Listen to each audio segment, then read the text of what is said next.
Hello दोस्तों, welcome back to our YouTube channel. So I hope you are doing fine. So dear friends, आज हम discuss करने चल रहे हैं बिहार बोर्ड मासिक परीक्षा 2024 जो अक्टूबर माह में अभी जस्ट हुआ था 24 तारीख को। गृह विज्ञान ऐच्छिक सब्जेक्ट होता है यहाँ पे, उसी को हम सॉल्व कराने चल रहे हैं। तो आप लोग क्वेश्चन को ध्यान से पढ़िएगा और खुद से भी आंसर देने की कोशिश कीजिएगा। यदि कहीं पे कोई डाउट या कंफ्यूजन रहता है तो आप कमेंट करके पूछ लीजिएगा। तो चलिए देखते हैं पहला क्वेश्चन क्या है। पहला क्वेश्चन है, गर्भवती महिला को गर्भावस्था के दौरान कितनी बार टेटनस का इंजेक्शन लेना चाहिए। पहले ऑप्शन को हम देखेंगे। ऑप्शन नंबर ए क्या कह रहा है 1, ऑप्शन नंबर बी क्या कह रहा है 2, ऑप्शन नंबर सी क्या कह रहा है 3, ऑप्शन नंबर डी क्या कह रहा है 4। यानी जब महिला कोई गर्भवती होती है तो उसे पूरे प्रेगनेंसी टाइम में कितनी बार टेटनस का इंजेक्शन लेना चाहिए ये पूछ रहा है। तो ऑप्शन के हिसाब से राइट आंसर क्या होगा, ऑप्शन नंबर बी। कितनी बार लेना चाहिए, 2 बार।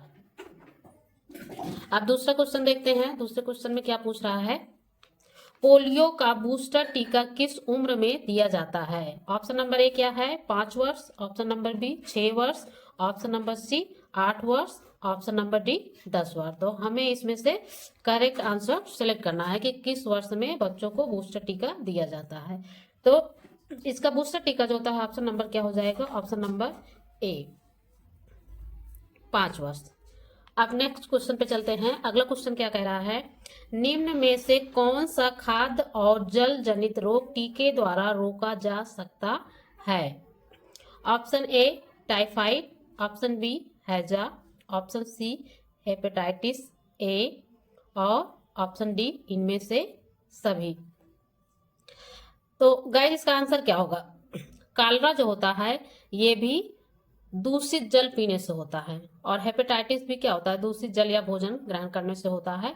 टाइफाइड क्या होता है, जब हम कोई दूषित भोजन ग्रहण करते हैं तो उसके कारण होता है। तो कहीं ना कहीं ये तीनों ऑप्शन एक दूसरे से मैच करते हैं, इसलिए इसका करेक्ट आंसर जो होगा वो ऑप्शन नंबर क्या होगा, डी इनमें से सभी। क्योंकि ऑप्शन क्या पूछ रहा है, खाद्य और जल जनित रोग टीके द्वारा रोका जा सकता है। तो ये तीनों जो डिजीज होती हैं इनको हम टीके के द्वारा रोक सकते हैं, और ये तीनों डिजीज होती हैं या तो दूषित पानी पीने से होता है या फिर दूषित भोजन करने से होता है। ओके, नेक्स्ट क्वेश्चन पे चलते हैं। अगला क्वेश्चन क्या पूछ रहा है, शिशु को जन्म के तुरंत बाद दिया जाने वाला टीका कौन सा है। Option number A BCG, option number B DPT, option number C tetanus, option number D इनमें से सभी। तो शिशु को जन्म के तुरंत जस्ट किस चीज का टीका दिया जाता है, इसमें करेक्ट ऑप्शन हो जाएगा आपका ऑप्शन नंबर ए यानी बीसीजी। बीसीजी का फुल फॉर्म क्या होता है आप इसको कमेंट बॉक्स में लिखकर बताइएगा। नेक्स्ट क्वेश्चन पे चलते हैं। अगला क्वेश्चन क्या पूछ रहा है, रोगी के वस्त्र को विसंक्रमित करने के लिए कितनी देर तक उबालना चाहिए। Option A 5 minute, option B 10 minute, option C 25 minute, option D 50 minute. तो इसका एग्जैक्ट राइट आंसर क्या होगा, क्योंकि रोगी के वस्त्र की बात कर रहा है विसंगमित करने के लिए, तो एटलीस्ट 20 मिनट होता है, लेकिन ऑप्शन में 20 मिनट नहीं दिया गया है, तो हम ऑप्शन नंबर सी को ले सकते हैं 25 मिनट। कितनी मिनट, 25 मिनट। अब हम नेक्स्ट क्वेश्चन पे चलते हैं। अगला क्वेश्चन क्या पूछ रहा है, मलेरिया उन्मूलन अभियान में कौन से रासायनिक विसंक्रामक का छिड़काव किया जाता है। Option A DDT, option B boric acid, option C mercurochrome और ऑप्शन डी ब्लीचिंग पाउडर। तो इसका करेक्ट आंसर क्या हो जाएगा, ऑप्शन नंबर ए, किसका छिड़काव किया जाता है, डीडीटी। ओके, अब चलते हैं हम नेक्स्ट क्वेश्चन की तरफ। हमारा अगला क्वेश्चन क्या है,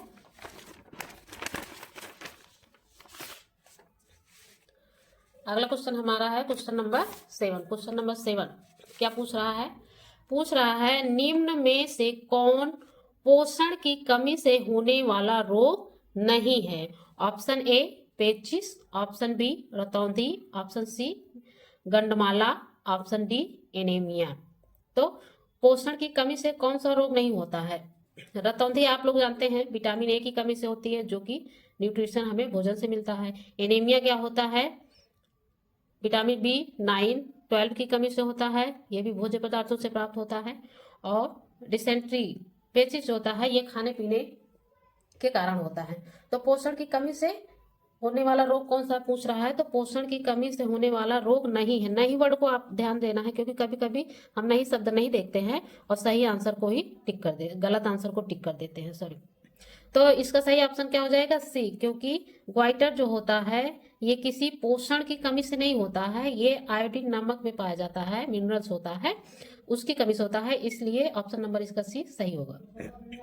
नेक्स्ट क्वेश्चन पे चलते हैं। नेक्स्ट क्वेश्चन क्या पूछ रहा है, संतुलित आहार में कौन से सुरक्षात्मक पोषक तत्व होते हैं? Option A carbohydrate, option B वसा, option C protein, option D vitamin एवं खनिज। तो सुरक्षात्मक पोषक तत्व पूछ रहा है, ना कि पोषक तत्व पूछ रहा है, तो इसका राइट ऑप्शन क्या हो जाएगा, ऑप्शन नंबर डी। यानी जितने भी मिनरल्स और विटामिन होते हैं ये हमारी बॉडी को क्या करते हैं, एक तरीके से प्रोटेक्ट करते हैं।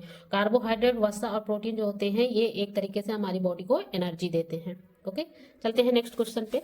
अगला क्वेश्चन क्या पूछ रहा है, अगला क्वेश्चन पूछ रहा है कि हम चलते हैं नेक्स्ट क्वेश्चन पे। क्वेश्चन नंबर 9, निम्न में से कौन सी विशेषता स्वस्थ व्यक्ति की नहीं है?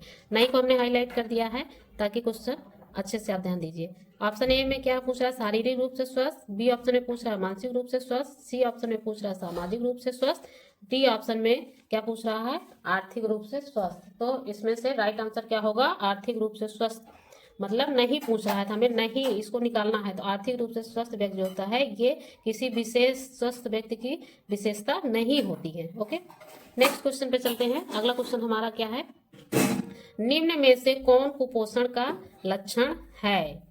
वजन कम होना, पाचन संबंधी रोग, इनेमिया, इनमें से सभी। तो कुपोषण का लक्षण पूछ रहा है। कुपोषण यानी जो भी हम भोज्य पदार्थ लेते हैं अगर उसमें किसी भी न्यूट्रिशन की कमी रह जाती है तो उसके कारण होने वाली कोई भी डिजीज कुपोषण का लक्षण कहलाती है। तो वजन का कम होना, इनेमिया, पाचन संबंधी रोग, ये तीनों क्या हैं, कुपोषण के लक्षण है। तो इसका राइट आंसर क्या हो जाएगा, ऑप्शन नंबर डी। अब हम नेक्स्ट क्वेश्चन पर चलते हैं। अगला क्वेश्चन क्या पूछ रहा है, आहार में सभी आवश्यक पोषक तत्वों का सही मात्रा अनुपात में होना कहलाता है? ऑप्शन ए कुपोषण, ऑप्शन बी अल्प पोषण, ऑप्शन सी उत्तम पोषण, ऑप्शन डी संतुलित आहार। तो आहार में सभी आवश्यक पोषक तत्वों का सही मात्रा अनुपात में होना क्या कहलाता है, संतुलित आहार यानी बैलेंस डाइट। नेक्स्ट क्वेश्चन पे चलते हैं। नेक्स्ट क्वेश्चन हमारा क्या है, निम्न में से कौन सा पोषक तत्व दालों में पाया जाता है? ऑप्शन ए वसा, option B protein, option C vitamin, option D जल। तो इसका राइट आंसर क्या हो जाएगा, सभी को पता है कि जल में सबसे ज्यादा मात्रा किस प्रोटीन की होती है, किसकी होती है, प्रोटीन की होती है, option number B. Next question पे चलते हैं। अगला क्वेश्चन क्या है, निम्न में से कौन मनुष्य के लिए भोजन का शारीरिक कार्य है? ऊर्जा देना, शारीरिक शरीर निर्माण करना, शरीर की सुरक्षा करना, इनमें से सभी। तो भोजन का कार्य क्या होता है, इनमें से सभी हो जाएगा, क्योंकि भोजन से हमें ऊर्जा भी मिलती है, भोजन द्वारा ही शरीर का निर्माण होता है और शरीर की सुरक्षा भी होती है। भोजन में सभी आ जाते हैं, प्रोटीन, वसा, कार्बोहाइड्रेट, मिनरल्स, इसलिए ऑप्शन नंबर डी होगा। नेक्स्ट क्वेश्चन क्या है, निम्नलिखित में से कौन सा पोषक तत्व शरीर को ऊर्जा प्रदान नहीं करता? फिर इसमें नहीं आ गया, इसको हम हाईलाइट कर लेते हैं। नहीं पूछ रहा है, नहीं है, वो शरीर को ऊर्जा प्रदान नहीं करता। तो ऑप्शन ए क्या का है, protein, option B carbohydrate, option C वसा, ऑप्शन डी विटामिन। क्वेश्चन को यदि आप ध्यान से पढ़ रहे होंगे तो इसका आंसर हम बहुत पहले एक्सप्लेन कर चुके हैं। अब आप बताइए इसका करेक्ट आंसर क्या होगा, ऊर्जा नहीं देता है पूछ रहा है, तो क्या हो जाएगा, option number D vitamin. Vitamin शरीर को ऊर्जा नहीं देता है, इसके पहले क्वेश्चन था ना, क्या था, सुरक्षा प्रदान करता है। अब बाकी प्रोटीन, वसा, कार्बोहाइड्रेट जो होते हैं ये ऊर्जा प्रदान करते हैं। नेक्स्ट क्वेश्चन पे चलते हैं। अगला क्वेश्चन हमारा क्या है, अगला क्वेश्चन है, निम्नलिखित में से कौन एक स्थूल माइक्रो पोषक तत्व है? माइक्रो और माइक्रो ये शब्द कंफ्यूजन वाले होते हैं, तो इसको आप ध्यान से देखिएगा, यहाँ माइक्रो है या माइक्रो, इस चीज को ध्यान से देखिएगा, नहीं तो आंसर आप जल्दबाजी में गलत कर सकते हैं। तो ऑप्शन ए में क्या है, carbohydrate, option B protein, option C वसा, ऑप्शन डी इनमें से सभी। माइक्रो और माइक्रो, माइक्रो की बात कर रहा है तो माइक्रो में ये सभी आ जाते हैं, तो ऑप्शन नंबर डी जो होगा इसका राइट आंसर होगा, इनमें से सभी। अगर यहाँ पे मिनरल्स रखा होता तब हम मिनरल्स को साइड कर देते, क्योंकि मिनरल्स जो होता है वो माइक्रो होता है और बाकी ये तीनों भोज्य पदार्थ जो होते हैं माइक्रो में आते हैं। ओके, अब हम चलते हैं नेक्स्ट क्वेश्चन पे। अगला क्वेश्चन हमारा क्या है, निम्नलिखित में से कौन कुपोषण का कारण है? नंबर ए मिलावट, नंबर बी उचित पोषण न पाना, नंबर सी अशिक्षा, नंबर डी इनमें से सभी। तो कुपोषण का कारण पूछ रहा है, तो इसका राइट आंसर क्या हो जाएगा? डी, इनमें से सभी। यदि व्यक्ति शिक्षित नहीं होगा तो उसे उचित पोषण का ज्ञान नहीं होगा, भोज्य पदार्थों में मिलावट है या नहीं उसकी जानकारी नहीं होगी, तो इसलिए इसका तीनों ऑप्शन हो जाएगा, तो इसमें से सभी इसका राइट आंसर है। नेक्स्ट क्वेश्चन पे चलते हैं। अगला क्वेश्चन क्या है? कुपोषण के कितने प्रकार होते हैं? Option A 2, option B 3, option C 4, option D 5। तो इसका राइट आंसर क्या हो जाएगा? बी, 3 होते हैं। ओके, अब चलते हैं हम नेक्स्ट क्वेश्चन की ओर। अगला क्वेश्चन नंबर क्या है? 18 में क्या पूछ रहा है कि निम्न में से कौन वसा में घुलनशील विटामिन है? Option A vitamin B, option B vitamin C, option C vitamin A, option D इनमें से कोई नहीं। तो इसका राइट आंसर क्या होगा? ऑप्शन नंबर, वसा में घुलनशील पूछ रहा है, ना कि जल में।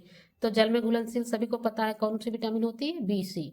तो बी और सी को हमें साइड कर देना है, तो बचा क्या? ए। तो ऑप्शन नंबर सी इसका क्या हो जाएगा? Right answer. ओके, अब चलते हैं नेक्स्ट क्वेश्चन की ओर। अगला क्वेश्चन पूछ रहा है निम्नलिखित में से कौन जीवित प्राणियों का लक्षण है? ऑप्शन ए श्वसन, ऑप्शन बी वृद्धि, ऑप्शन सी प्रजनन, ऑप्शन डी इनमें से सभी। तो किसी भी जीवित प्राणी का लक्षण क्या होता है? कैसे हम जानेंगे कि कोई व्यक्ति जीवित है? पहला तो यही होता है कि अगर व्यक्ति की सांस चल रही है तो वो उसके जीवित होने का एक प्रमाण है। दूसरा, वृद्धि, व्यक्ति जीता है जब तक कुछ न कुछ उसके बॉडी में ग्रोथ होता ही रहता है। प्रजनन, रिप्रोडक्शन, व्यक्ति जीवित नहीं होगा तो रिप्रोडक्शन भी नहीं होगा, इसलिए इसका ऑप्शन क्या हो जाएगा? डी, इनमें से सभी। व्यक्ति के जीवित होने के ये तीनों लक्षण होते हैं, श्वसन, वृद्धि और प्रजनन। अब चलते हैं नेक्स्ट क्वेश्चन की ओर। अगला क्वेश्चन क्या पूछ रहा है? आयोडीन मुख्यतः किस खाद्य पदार्थ में मिलाया जाता है? ना ऑप्शन ए चीनी, ऑप्शन बी नमक, ऑप्शन सी चावल, ऑप्शन डी मक्खन। आयोडीन की बात कर रहा है तो सभी को पता है घर घर में खाया जाने वाला क्या है? आयोडीन युक्त टाटा नमक। तो आयोडीन किस में मिलाया जाता है? नमक। ऑप्शन बी इसका सही आंसर हो जाएगा। अब चलते हैं नेक्स्ट क्वेश्चन की ओर। अगला क्वेश्चन हमारा क्या है? निम्नलिखित में से कौन प्रोटीन का स्रोत नहीं है? फिर नहीं आया, इसको ध्यान से देखिएगा, नहीं जो होता है हमें कंफ्यूज करता है। ऑप्शन ए क्या है? दाल, ऑप्शन बी मांस, ऑप्शन सी मछली, ऑप्शन डी पालक। पूछ रहा है कि प्रोटीन का स्रोत नहीं है, तो दाल में प्रोटीन की मात्रा अधिक होती है, अभी क्वेश्चन आया था।